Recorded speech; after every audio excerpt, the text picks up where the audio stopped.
Well, it's that moment in the build that I've been wanting to get to, and that is cut the back of this frame off up here and get some bags on here. I know a bunch of you guys have been waiting for it too, so let's just jump in here and get started. First thing we need to do is go ahead and cut the leaf springs off the back here so we can get this thing to drop down a little bit. Then we can start worrying about what we got to do here to cut the frame up and build our step in it.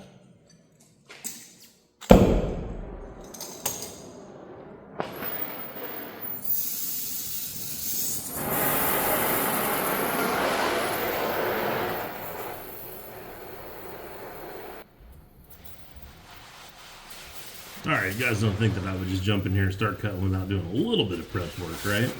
So you can see over here on the right, I went ahead and got the truck kind of leveled out to begin with. I got a spot here cleaned off on the frame, make sure we didn't have anything sitting underneath the level.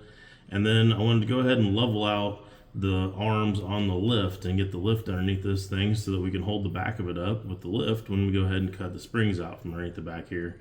So a little bit of time and effort here to do that, but not that big of a deal, and then we're ready to start cutting on the back of it. But I wanted a few more reference points. So I'm putting in a couple more reference points here on the back of the frame, and also giving us another spot to double check and make sure everything is going to be level actually once it's lifted up off the ground. If we are planning on cutting the back of the frame off here, then it is going to be important to try to keep everything level and true and all of that. So a little work now will go a long ways. Also back here on the rear end, I wanted to go ahead and get some reference points on where things are located at currently so that we could go back to that if we needed to for whatever reason. Now, those numbers aren't necessarily where we're going to end up once we're all said and done, but like I said, just reference points that we could go back to. This is, by the way, not how you get your pinion angle on your rear end. This, again, is just another reference point for me later on. Now, you can see over here on the other side of the screen, we've done cut all the heads off of the rivets, and I've got the air chisel out and was popping all the rivets back through the frame, and we're about ready to blow this thing apart.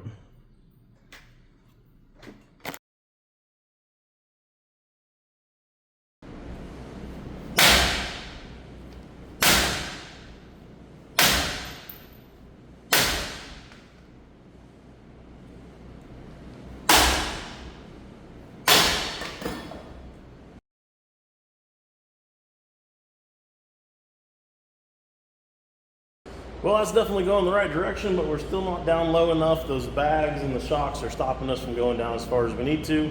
So let's get that junk out of the way real quick, and we'll see what it looks like when we get the frame all the way leveled out.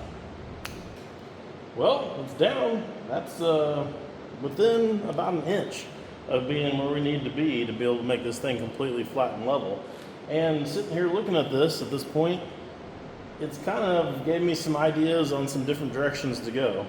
I generally like to have everything all planned out to begin with so I can try to visually see through everything in my head of all the problems that we're going to have. But this sometimes changes, you know, it just is what it is. And now looking at this frame and looking at where we're at right now, I kind of think I might change my mind in the direction of which way we're going here. The original thought was the bag for the semis would go on top of the rear end, and then of course we'd have to build a step up in here to be able to get up and over the rear end and the bags, of course. But now looking at this, since we are pretty well close to where we need to be, I'm kind of almost thinking about leaving it and not building a step in it. And there'll be multiple advantages to that. First one, right off the bat, I want to put a plate or a cover over the frame, what's left behind the sleeper after we build the sleeper, and cover everything all up, even if it has a step. Well, if we don't have a step, then it'll just be one big sheet or maybe a couple of sheets at any rate, but it'd be super, super clean.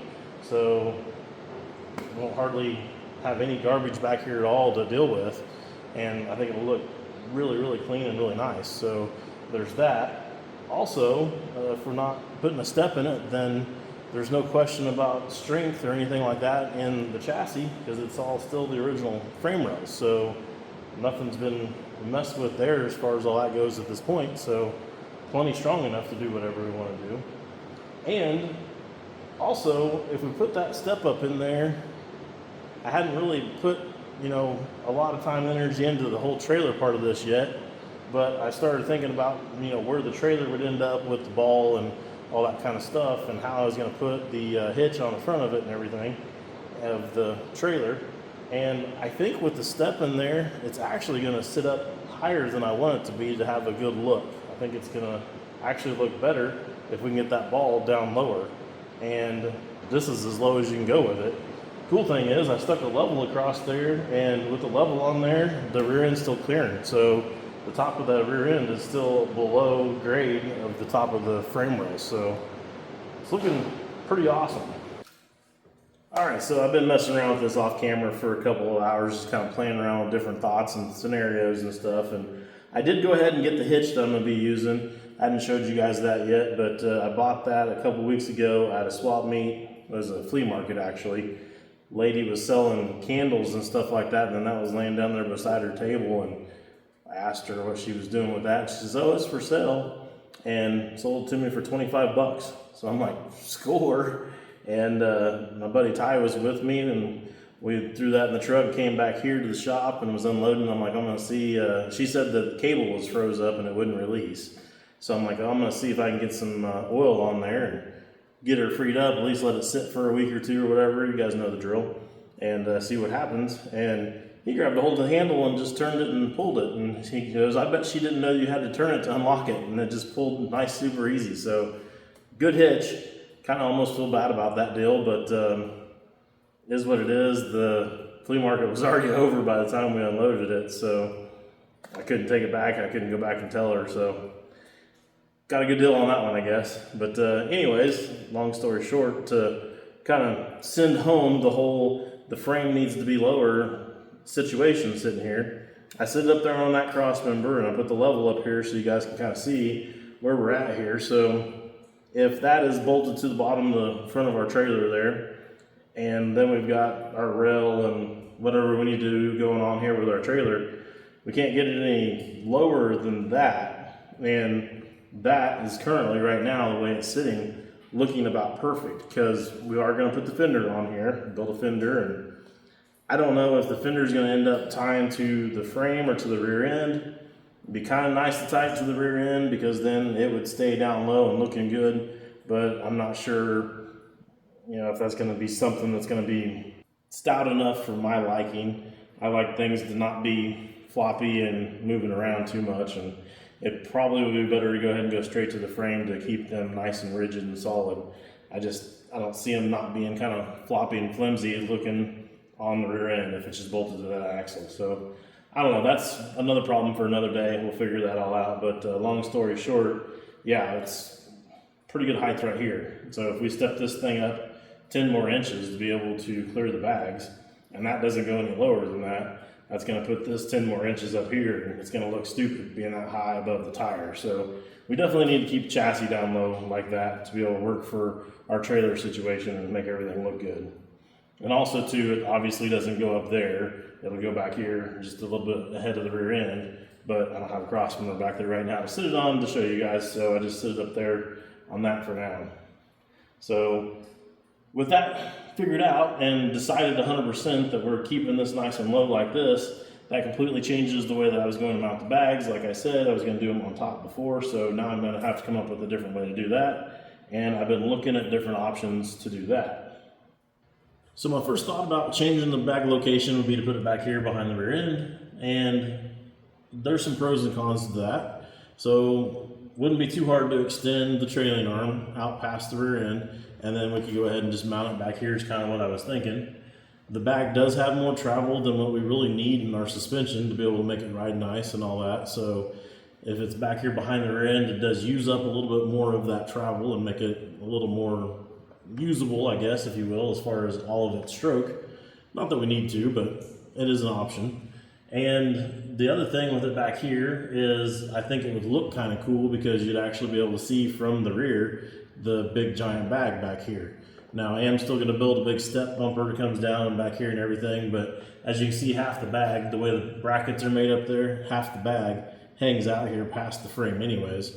So you would see kind of half the bag behind the bumper that I'm going to make. A couple of cons with that is whatever I did for the trailing arm would have to be super, super stout.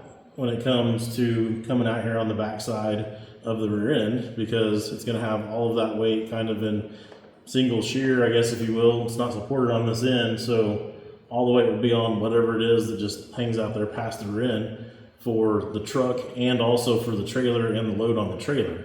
So that kind of sucks a little bit. The other thing is, the farther back you move it, the more leverage you're going to have on that arm.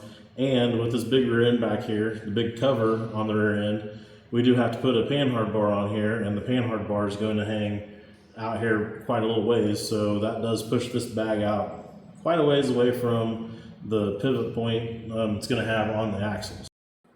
So the other option for this is to go in front of the rear end, and I think that's what I'm going to end up doing. The only problem I'm kind of coming up with that is that the bottom of this frame right in through here starts to dive down, and it starts to get bigger as it comes into the bigger section of the frame over here. So I don't have a flat surface to bolt the bag to, and you kind of need a flat surface right here for the plate to run up against. I'm going to play with it a little bit and see if I can't get it moved back enough just to maybe gain another inch or two. I got a little bit of room there in the drive shaft, and I got a little bit of room behind the rear end there at the cover, and see if I can kind of manipulate stuff enough to where I can make it work and not have to notch the bottom of the frame and flatten it out. But if I'm not going to be able to get it back far enough to do that, then I may end up having to cut into the bottom of the frame just a little bit, bring a tab up, you know, flatten everything all out for this area right through here, and then weld it all back up.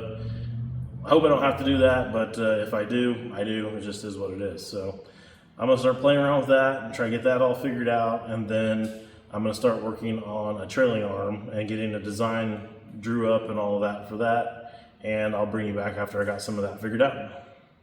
All right, so I got the rear end moved back a little bit, but it didn't gain much. You can kind of see here on the drive shaft how much it pulled out. Now that's got that seal riding up against the back of those splines on the end of the shaft there, and I don't really like that because it's liable to tear up that seal.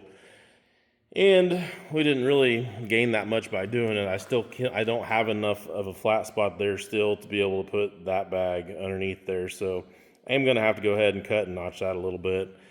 Not the end of the world. We'll just go ahead and do it and get her done. And there would have been a little bit more room here to go back, but again, we're not really accomplishing much by doing that. It's either we cut and notch that, or we have to lengthen a drive shaft, and lengthen a drive shaft is actually going to cost me because I don't have the tube and I don't have a way to balance it, where that I can do myself and just do a little bit of cutting and welding, and it's not going to cost us anything to do that. Also, while we're back here, I was going to cut those off where the old spring perches were, but I think I might go ahead and try to build off of the spring perch and come up over here with our fender so that we can have a fender that's mounted on the axle.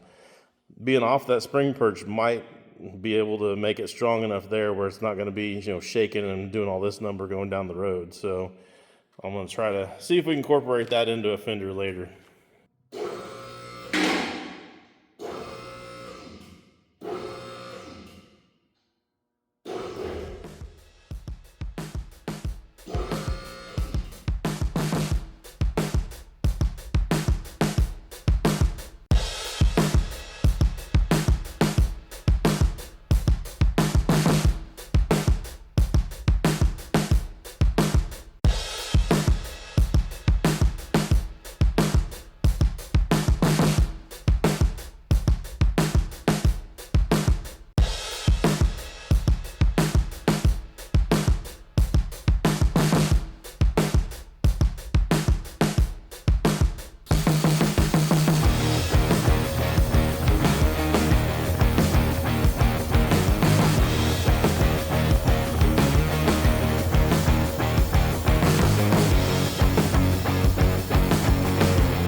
Well, sweet. Bags are in. I like the way they look. Kind of come together pretty good, really.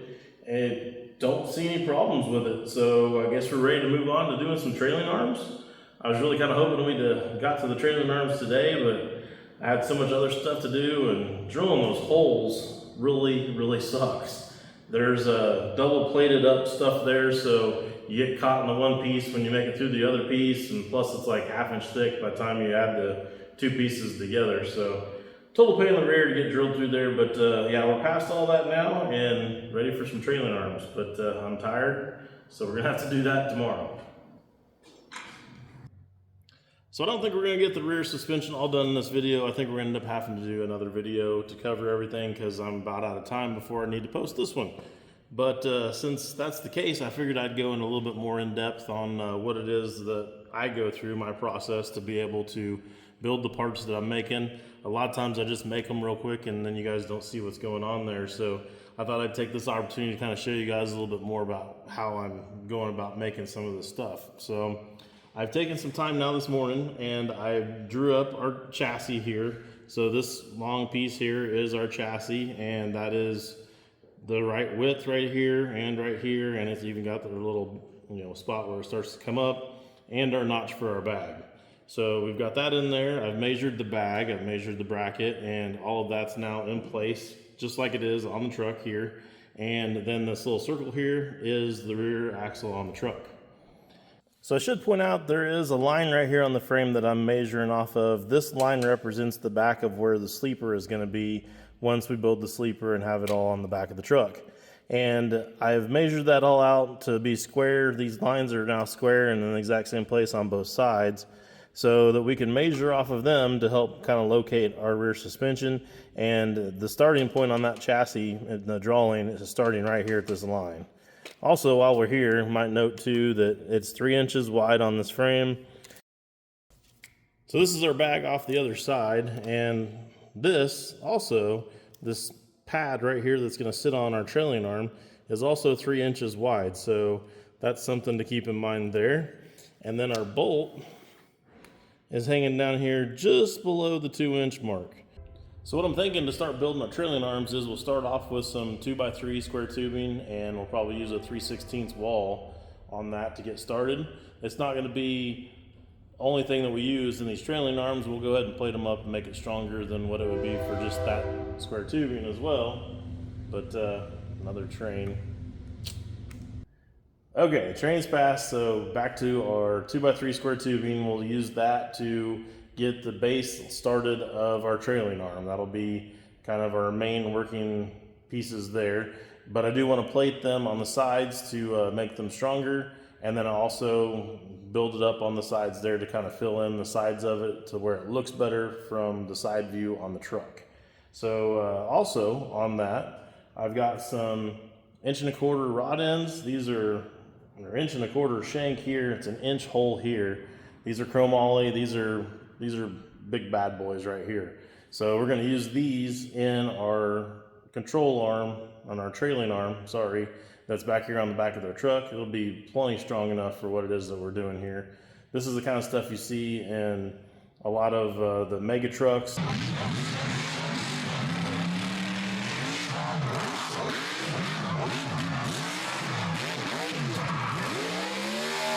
And also you see in rock bouncers and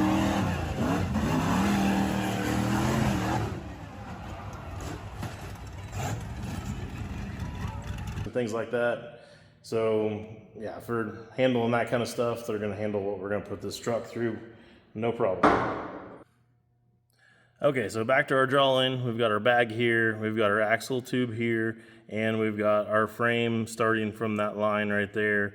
And we're going to end up cutting the back of it off, so it doesn't really matter on the back, but it's still there like it is right now in person. So let's back up here a little bit, and we will throw in a couple of pieces of 2x3 square tubing. So I've laid it down on its side, so it's 2 high here, and it's going to be 3 wide. So that's going to match the width of our frame. It's also going to match the width of the bottom of the bag, where that little perch is at. And it's going to make it where we can put a nut and stuff on the stud sticking out of the bottom of the bag and not have it hanging below the square tubing there. So I think that's going to be just perfect for what it is that we're wanting to do. Now, we need to put some brackets on here to be able to mount everything. So let's put a bracket up here on the frame, and we'll put another bracket over here hanging off that axle tube. These are just stuff that I drew up and made them the way that I wanted them to be, and just thought would look good. So we also do have spacing in here. You can see between that. Let me kind of zoom in for the.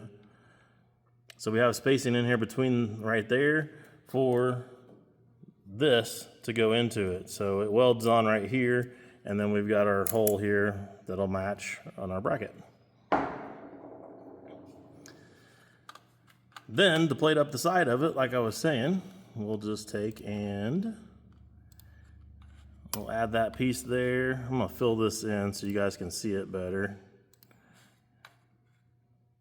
A plate here on the side that kind of just builds that all up, and then comes along and gussets where the two pieces of square tubing get welded together and all of that. So, and I am going to put hardcore fab in there. It's probably not going to be in that location, and it's probably not going to be cut in, but just to kind of give you guys an idea that I am thinking ahead of that right now and thinking about that. So I just put it up there so you guys can kind of get a visual of what that looks like. Also too, here you can see that I left a reveal on the bottom of this piece of square tubing, but then on the one that's actually below the bag, I dropped it down and made it below where that's at. So it kind of put like a couple of little skis, because we'll put one of these on both sides of the square tubing. So it kind of puts a couple of little skis on the bottom of that. So if we do run this thing into something, hopefully it's going to slide right underneath the bottom of that arm and not be a problem and not get hung up. All right, so I got some square tubing cut up here, 2x3, 3/16 wall, if you guys remember. And we've got it cut to the length. I was also able, since I drew it up into CAD, to be able to know exactly how much to take off the top of one edge so that we can put this angle in it right here and make up for that and have a nice tight gap right here. So by doing that, you can see, hopefully you guys can see, maybe, right there, we took off about almost a quarter of an inch, not quite a quarter of an inch, and that gave us just the right angle here to be able to tie everything all up. I could also measure out at that point exactly where I needed to be on here to know the height up and down. Did that, just took the other piece of square tubing that's supposed to be welded to that end, slid it underneath there for now until I got to the right height. And yeah, our gap right here is looking golden. So need to go ahead and mark out for the bag, where the bag goes through, drill those holes. I'm also going to, actually I've already done that, I should say. And I'm also going to go ahead and trim. So you can see I marked a hole here for the bag. That's going to be where our stud in the bottom of our bag goes through. And we'll put a hole all the way through there and make it to where we put a nut on that. I'm doing something a little different here than I have done before. Usually I'm putting these bungs into some round tubing. So this isn't round tubing, but it's pretty decent fit. So I think I'm gonna be able to get a pretty good weld on there. I'm gonna go ahead and pop a hole in here so we can get a plug weld in here in the side of the square tubing into that bung. And then I've also got a line on there, you guys can see. I'm gonna take that material away. This won't stay there probably. I'm gonna take this material away, and then once that's gone, I'll be able to come in there from the inside. I'll be able to run a bead down inside there on this part, and then I'll go ahead and put a cap back on it, and then put the bead all the way around the whole top of it like what's supposed to be there. I think it's gonna be all right. We kind of put it together and just see what happens, see if I end up wasting some square tubing in a bung or if I like it. But from what I can tell, I think it's gonna be good. Anyways, that's about all I'm going to be able to show you guys for now. Like I said, time to start posting this video or getting it ready to post. And I guess in our next video on this, we'll go ahead and wrap all this up. We'll get this all welded together. I'll show you guys it all going together. We'll do the bungs into here and everything like we just talked about. We also still need to make a pan hard bar on the back of it and our plate on the side here to gusset everything all up. So you want to come back, check that out. I appreciate you guys following along so far. And I guess with that, that's about all I got for you guys on today's video. And we'll see you guys next Wednesday at 7.